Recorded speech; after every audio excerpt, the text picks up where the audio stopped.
Severe bleeding can be an alarming situation for any first aider, but if you follow these easy steps, your efforts will give the patient the best chance. 3 types of bleeding: capillary, arterial, and venous bleeding. Capillary bleeding is dark red blood which oozes from the wound slowly but also steadily. Arterial bleeding is bright red blood that spurts to the beat of the patient's pulse. This is the most dangerous of bleedings. Venous bleeding is darker than arterial bleeding and it flows more steadily.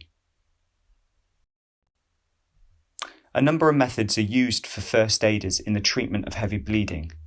This is direct pressure, elevation, wound packing, and also tourniquets. What to do? Remove any clothing or open the clothing. You observe the wound and you look for any foreign objects or bones protruding.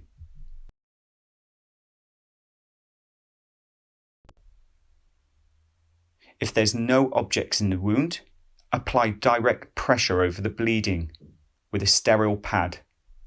This helps stop the bleeding. If you have no dressings, ask the patient to apply pressure to the bleed.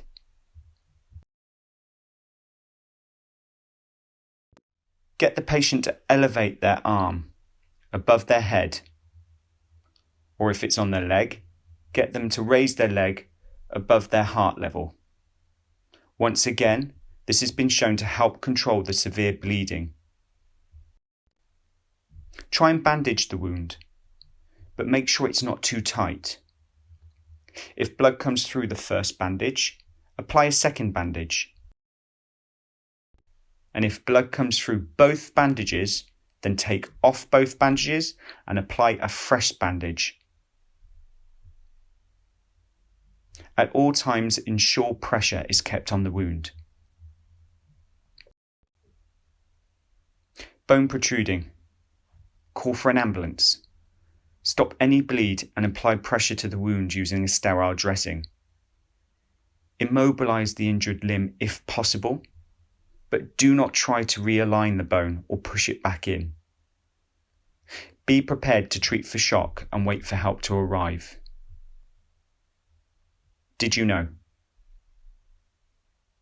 If the patient's fingers turn blue once you've applied the bandage, then it's too tight and it's restricting the patient's blood. Remove the bandage and reapply.